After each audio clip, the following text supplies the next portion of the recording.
अस्सलाम वालेकुम जी। Start with the name of Allah the most merciful and the most beneficent. अब kindly बताइएगा, मेरी आवाज़ आ रही है आप सबको?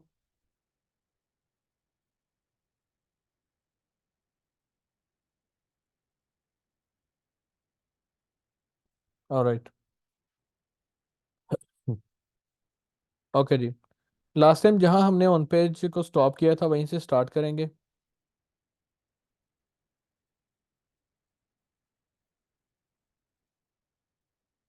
स्क्रीन शेयर हो गई है सबके सामने? सबके पास स्क्रीन शेयर हो चुकी है?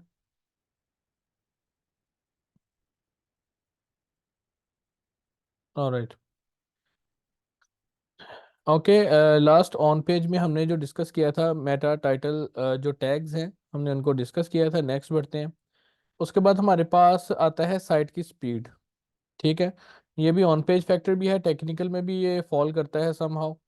तो साइट की जो स्पीड होती है ये बहुत इंपॉर्टेंट फैक्टर है, रैंकिंग फैक्टर भी। आप खुद ही अंदाज़ा लगाएं, आप कोई भी साइट है कुछ भी यहाँ पर सर्च करते हैं, फॉर एग्जांपल आप यहाँ पर लिखते हैं, मैंने कैट पम्पिंग पे ही आपको बताया था, रीजन सर्च कर लेते हैं। कोई भी साइट है इस पर क्लिक करते हैं, हम देखते हैं ये कितनी देर लगा रहा है। तो ये जो साइट की स्पीड है ना ये बहुत मैटर करती है। ठीक है, ये ओपन कितनी देर में हो रही है, इसका लैंडिंग पेज कितनी देर में आपके सामने प्रोमिनेंट हो रहा है। तो इसकी जो आपकी स्पीड है ना वो ऑप्टिमाइज होनी चाहिए। तो स्पीड को हम चेक कहाँ से कर सकते हैं? फर्स्ट टूल जो सा है जी टी मैट्रिक्स है। ठीक है, आप जी टी मैट्रिक्स के अंदर अपनी साइट की स्पीड को जज कर सकते हैं। ये साइट की स्पीड टेस्ट करता है। ठीक है, फॉर एग्जांपल यहाँ लिख लेते हैं duplicchecker.com।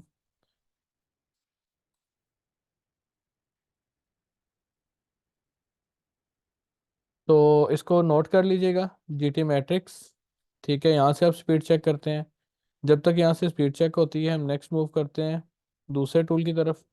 वो हमारे पास आता है गूगल पेज स्पीड इंसाइट्स। ठीक है।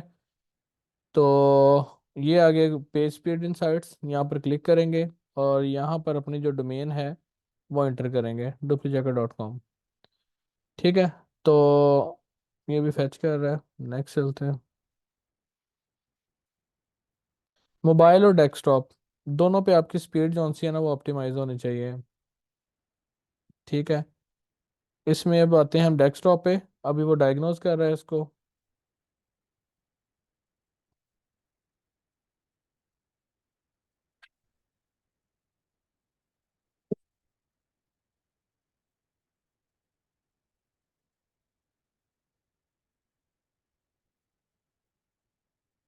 ये लें जी। अब इसकी स्पीड अगर हम डेस्कटॉप पे देखें 96 आ रही है, अच्छी स्पीड है। मोबाइल पे चेक करते हैं 63, या आपकी 60 to 70 प्लस होनी चाहिए। ठीक है। और ये सामने आपको स्क्रीन भी शो कर रहा है। ये है जिस साइट की स्पीड टेस्टर दो। ठीक है। तीसरे नंबर पे एक और हमारे पास यूज़ होता है। ठीक है, उसको मैं आपको बताता हूँ, उसको हम कहते हैं लाइट हाउस। डुप्ली जाकर सर्च करते हैं, आपने यहाँ सर्च करना है। और इसके बाद हम चले जाते हैं इसके इंस्पेक्ट के अंदर। इंस्पेक्ट पे क्लिक करने के बाद हम यहाँ पर इसके सोर्सेज को देखेंगे, यहाँ पर लाइट हाउस है। ठीक है। यहाँ पर आपके सामने किसी और तरीके से शो हो रहा होगा। ठीक है, मेरे सामने इस तरह है। आप इसको चेंज भी कर सकते हैं। तो यहाँ पर हमारे पास लाइट हाउस आता है, लाइट हाउस पे आपने क्लिक करनी है। तो क्लिक करने के बाद आपने देखना है कि मोबाइल पे स्पीड टेस्ट करनी है या डेस्कटॉप पे परफॉर्मेंस, बेसिकली ये जो है ना आपकी रिपोर्ट देगा। तो डेस्कटॉप पे हम चेक करते हैं, आपकी मर्जी है, आपने एसईओ चेक करनी है, परफॉर्मेंस चेक करनी है, प्रोग्रेस, वेब ऐप, एक्सेसिबिलिटी, सारा कुछ चेक करते हैं। ठीक है, वो आप पे डिपेंड करता है आप किस में करते हैं। तो एनालाइज पेज लोड इस पर क्लिक कर देंगे तो ये आपकी पेज की जो स्पीड है, जो परफॉर्मेंस है, ये ऑडिट है, जितने भी ऑप्शंस हैं ये उन पे काम करना स्टार्ट कर देगा।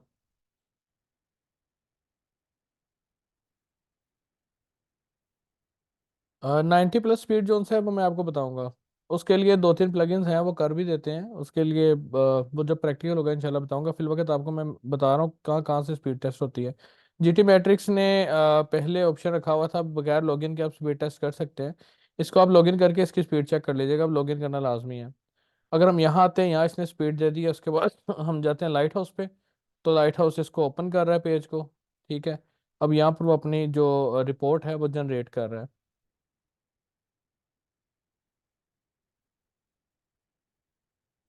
हाँ जी, पेज स्पीड एक रैंकिंग फैक्टर है तनवीर। पेज स्पीड एक रैंकिंग फैक्टर है।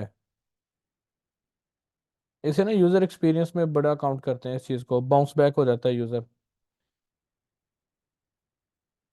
बाउंस रेट भी आपको बताऊंगा, वो इसी से रिलेटेड है। वो भी काउंट होता है।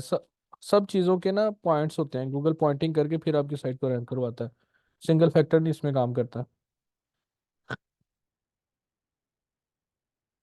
यहाँ पर अब ऑडिट हो रहा है इसका।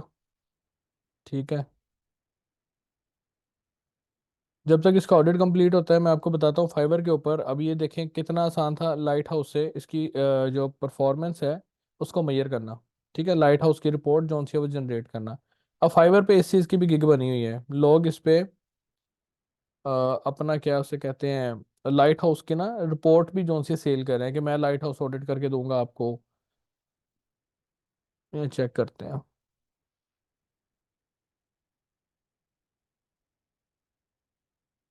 ठीक है, लाइट हाउस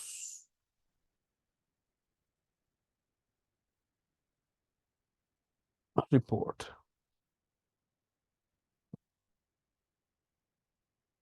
ये देखें जी, वो कह रहा है कि जी मैं I will create schedule schedule bulk light house scans and generate HTML reports. ठीक है, इतने पैसे ले रहा है। अगर आप यहाँ पर आते हैं तो यहाँ पर चेक करते जाएं, काफ़ी लोग हैं जो इस तरह की सर्विसेज दे रहे हैं। गूगल लाइट हाउस को कह रहा है जी मैं ऑप्टिमाइज कर दूंगा। कुछ गूगल लाइट हाउस को कहते हैं, कुछ आपकी साइट स्पीड ऑप्टिमाइजेशन आप यहाँ पर लिखें। साइट स्पीड ऑप्टिमाइजेशन चेक करें, वहाँ पर भी आते हैं।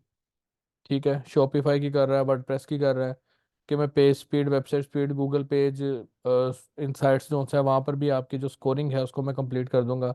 कुछ लोग जीटी मैट्रिक्स पे जो सा वो काम कर रहे हैं, वो चेक कर लें उनको। ये देखें, कहता है कि मैं जीटी मैट्रिक्स पे आपकी जो रिपोर्ट है उसको 100 कर दूंगा। ठीक है, इस बंदे के 300 ऑर्डर भी पूरे हुए हुए हैं आई थिंक। इसके 684 ऑर्डर पूरे हुए हुए हैं। ठीक है, 684। तो मैं बताऊंगा ये 100 किस तरह की जाती है। एनी हाउ 100/100 थोड़ी होती है, 96 से 97 हो जाती है। बाद में वो उनको कह देते होंगे कि जी इतनी हो सकती है। 100 तब होती है जब साइट आपकी बिल्कुल नहीं होती है। जैसे उस पे इमेजेस वगैरह ऐड होती रहती हैं तो स्पीड जो सी ना उसकी डल होती रहती है, लो हो जाती है स्पीड। उसके बाद ये देखें जी, ये इसकी परफॉर्मेंस आ चुकी है, ये एसईओ की है, ये best practices accessibility performance. Performance में आप जाएंगे तो आपके पास ये रिपोर्ट आ जाती है। ठीक है, आप इस रिपोर्ट को एक्सपोर्ट भी कर सकते हैं।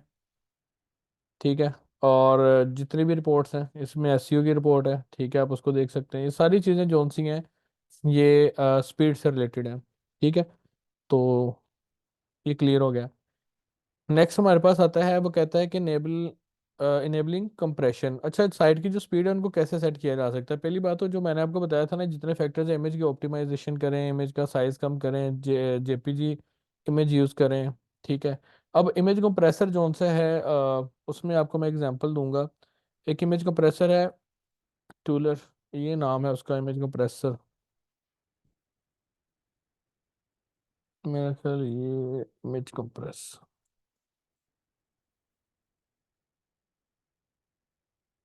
डुप्लीचेकर का भी अच्छा है इमेज कंप्रेसर। कोई भी आप यूज़ कर सकते हैं इसमें। ठीक है, तो उसमें इमेज डाल के आप 100 KB से आपकी इमेज जोन से कम होनी चाहिए। ठीक है, वो कंप्रेशन होनी चाहिए। रीडायरेक्ट्स कम होने चाहिए। जब एक आप पेज बना लेते हैं फिर उसको डिलीट करते हैं फिर उससे रीडायरेक्ट लगा देते हैं दूसरे पेज के ऊपर। ऑप्टिमाइज इमेजेस आपकी ऑप्टिमाइज होनी चाहिए, कंप्रेशन इसी से रिलेटेड है। उसके बाद आपकी कैशी जोन सी हैं वो रिमूव होनी चाहिए। सारे काम जोन से ना एक प्लगइन कर देता है, लेकिन जब आप मैनुअल साइट बनाते हैं तब आपको ये डेवलपर के थ्रू चीज़ें करनी पड़ती हैं। उसके बाद रिस्पॉन्सिव डिज़ाइन है। आपका जो डिज़ाइन है ना वो रिस्पॉन्सिव होना चाहिए।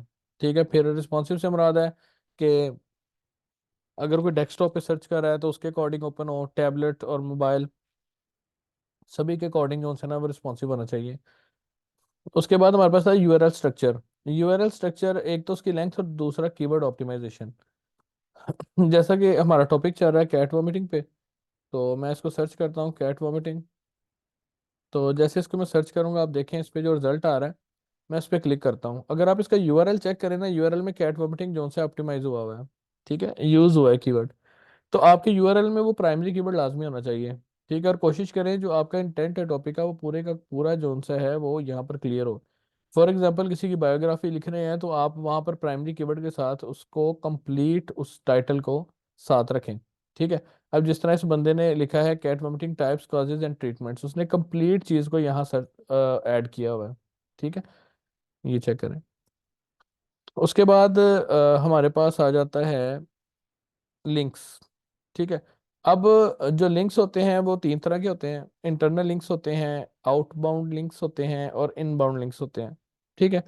तो इसमें फर्स्ट ऑफ ऑल जो इंटरनल लिंक्स होते हैं ना वो ये होते हैं कि साइट में आपने अपना आर्टिकल लिखा है। ठीक है, और आप हेल्दी कैट्स के ऊपर भी अपने अपना आर्टिकल लिखा है। तो आप क्या करते हैं कि आप उसको अपने उसी आर्टिकल को लिंक दे देते हैं। जिस तरह sources best friends dot organisation यहाँ पर क्लिक करेंगे तो ये उसी की साइट के अंदर दूसरा आर्टिकल है। ठीक है। यहाँ पर भी उसने इंटरनल लिंक करवाया, इस पर क्लिक करेंगे तो वही साइट का अपना एक आर्टिकल है। इसे हम कहते हैं इंटरनल लिंकिंग। ठीक है। इससे यूज़र काफ़ी इंगेज हो जाता है और आपका जो सेशन है वो इंक्रीज हो जाता है।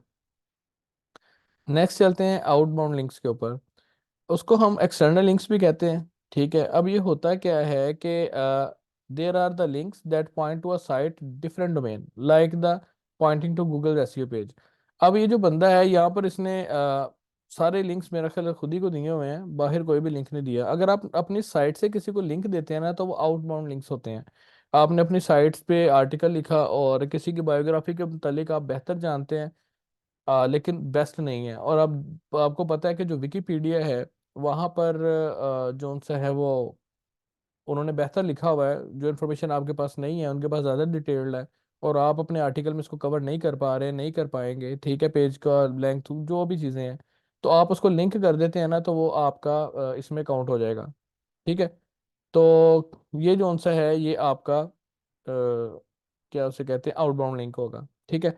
उसके बाद आता है इनबाउंड लिंक्स। इनबाउंड लिंक्स ये होता है जब कोई कोई भी साइट आपको पॉइंट करती है। ठीक है, other websites pointing your page.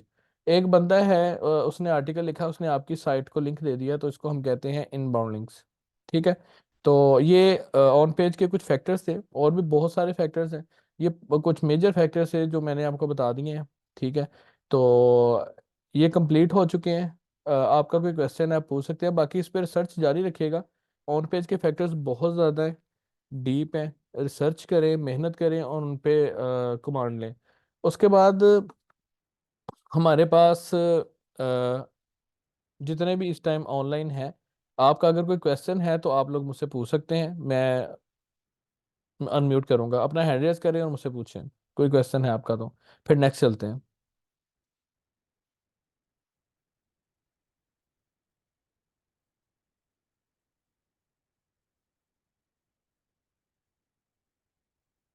हाँ जी सप्तान, क्या क्वेश्चन है आपका?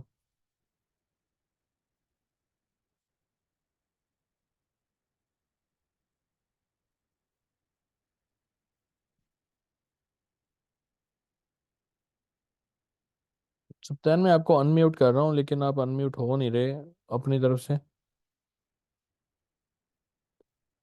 चलें तनवीर, आप बताएं क्या क्वेश्चन है आपका? अस्सलाम वालेकुम सर। वालेकुम अस्सलाम। सर मेरा क्वेश्चन ये था कि जो हम कीवर्ड्स वेरिएशंस होती हैं वो हम अपने कंटेंट में किस तरह से ऐड करते हैं ठीक कि है। उससे कीवर्ड हमारी स्टफिंग भी ना हो। उसमें इस तरह हो सकता है कि जो आपके सेकेंडरी कीवर्ड्स होते हैं ना तनवीर, आप उनको यूज़ कर सकते हैं। ठीक है। आप कीवर्ड ठीक है। वेरिएशन डिफरेंट तरीके से यूज़ कर सकते हैं। मैं आपको इसकी दो एग्जांपल्स दूंगा। एक तो होता है कि आपके सेकेंडरी कीवर्ड्स हैं। फॉर एग्जांपल आप कह रहे हैं कि मैंने मोबाइल फ़ोन पे लिखा है कि what are the 10 Android mobile phones, the best 10 mobile phones. ठीक है। अब वो मोबाइल जो सा है उसके एलएसआई में सेल फोन भी आता है। ठीक है, ठीक। एंड्रॉयड, आईफोन, मोटोला, ये सारी उसकी ना मतलब वेरिएशंस में चली जाएंगी। अगर आप व्हीकल के बारे में लिखते हैं तो उसमें कार आ जाता है, बाइक आ जाती है। अगर व्हीकल पे लिख रहे हैं उसके फिर यानी वो आपके ना दो कैटेगरी में होती हैं। या तो अगर आपने एक आर्टिकल रैंक करवाना है। ठीक है, एक दो चीज़ें होती हैं। एक बंदा होता है जो शौक से लिखता है, उसने रैंक वगैरह कुछ नहीं करवाना होता, उसको ब्लॉगिंग का शौक होता है, तो वो इस तरह की वेरिएशंस यूज़ कर सकता है। अगर आपने एक पेज को स्पेसिफिक कीवर्ड पे रैंक करवाना है, मोबाइल वर्ड पे रैंक करवाना है, देन आप उसके सेकेंडरी कीवर्ड्स जो से हैं वो प्योर उसके रेलिवेंट रखेंगे। ठीक है।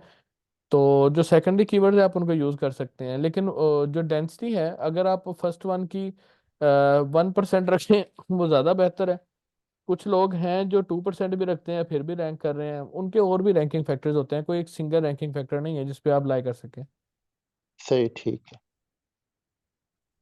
ठीक सर, गॉट इट। जी सब टैन, क्या क्वेश्चन है आपका? अस्सलाम वालेकुम सर। वालेकुम सर अस्सलाम। मेरा क्वेश्चन था कि एक्सटर्नल लिंक और आउटबाउंड लिंक में सर क्या डिफरेंस आएगा? किसमें? एक्सटर्नल लिंक में और आउटबाउंड लिंक्स में क्या डिफरेंस है सर? यानी कि दोनों को हम तो करते हैं, बैक दूसरी साइड को देते हैं, ट्रांसफर करते हैं। हाँ, इसमें फ़र्क तो कोई नहीं है, उसका नाम रखा हुआ है बस उन्होंने। तो सर उसमें और कोई नो फॉलो वगैरह का कोई नहीं हम नहीं, करेंगे? वो जो आप लिंक्स का कहते हैं ना कि नो फॉलो डू फॉलो, वो आपका ऑफ पेज में आएगा कि कौन सा मैटर करता है कौन सा नहीं करता। यूजीसी टैग्स हैं, ठीक है, उसके अलावा स्पॉन्सर टैग्स हैं, डू फॉलो टैग्स हैं, नो फॉलो टैग्स हैं, कौन कौन से टैग्स हैं वो सारा ऑफ पेज में क्लियर होगा। अभी हम ऑन पेज पे हैं। ठीक है सर, ओके।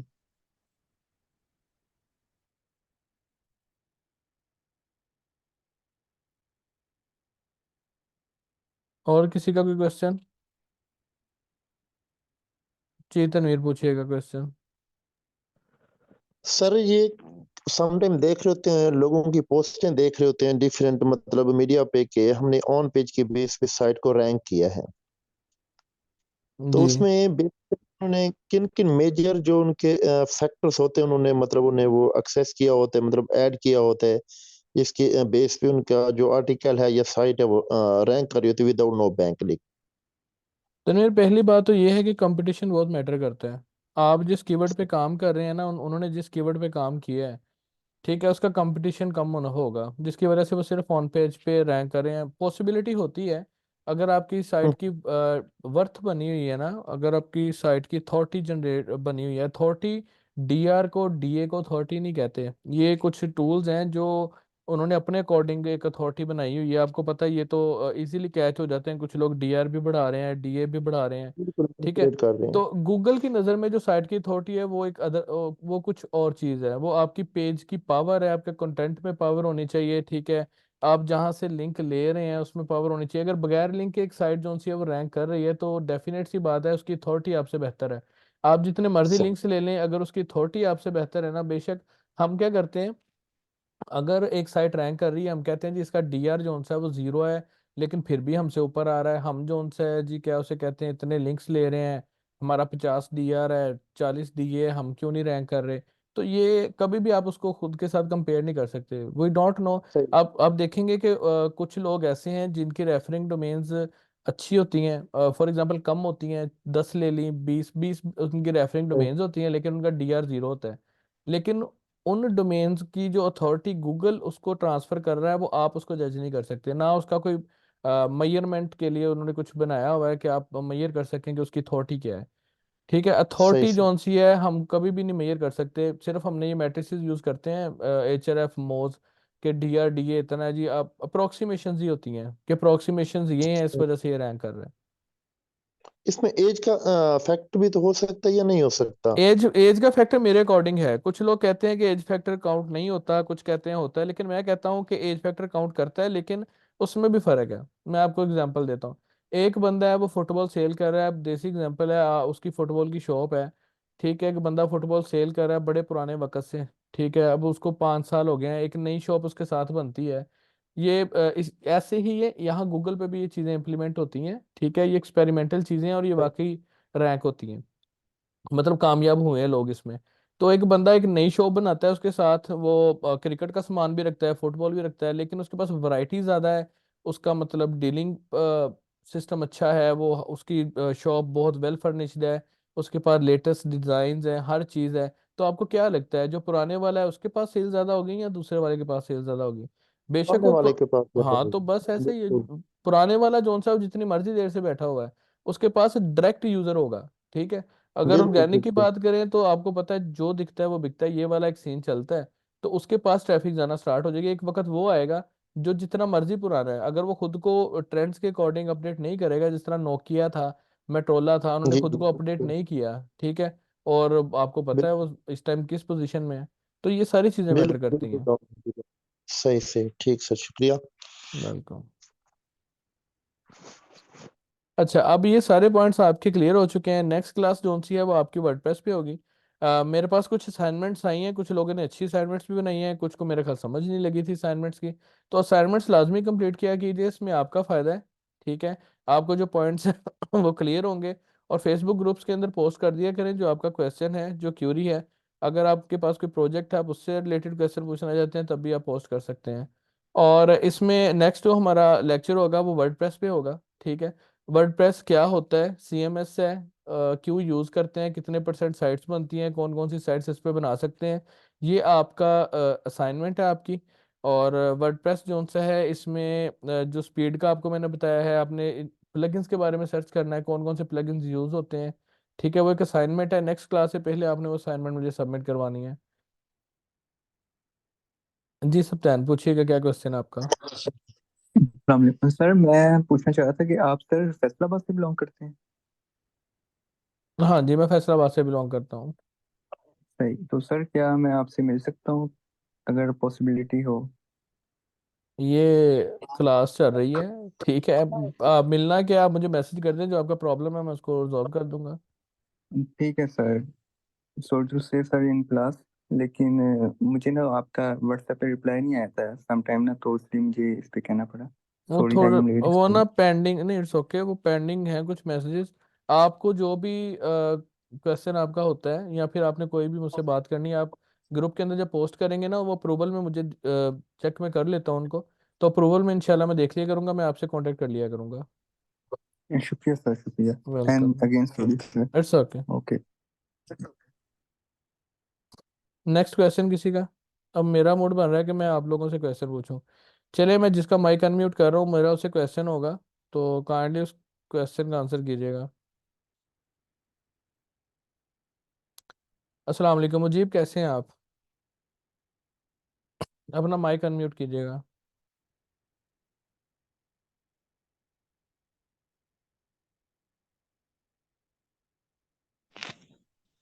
वालेकुम सलाम, अल्हम्दुलिल्लाह। आमिर साहब, आप सुनाए, खैरियत हैं? जी अल्हम्दुलिल्लाह। अच्छा मुजीब, आपको लेक्चर्स की समझ आ रही है? जी जी, मैं ऑलरेडी जो है प्रैक्टिस कर रहा हूँ, और मेरे पास प्रोजेक्ट्स भी हैं, काम भी कर रहा हूँ इसी डोमेन में ऑलरेडी। तो कुछ क्लैरिफिकेशंस वगैरह हुई है आपको इस इन वीडियो से, कुछ चीज़ें मिली हैं सीखने को? जी बेहतर है, लर्न कर रहा हूँ, अल्हम्दुलिल्लाह अच्छा है। चलें, ठीक है जी, क्लास को एंड करते हैं। अगर आप लोगों का कोई क्वेश्चन नहीं है तो इंशाल्लाह नेक्स्ट वीकेंड मिलेंगे। जो असाइनमेंट है वो आपको ग्रुप में पोस्ट हो जाएगी, तो उसको कंप्लीट करें। खुदा हाफिज़।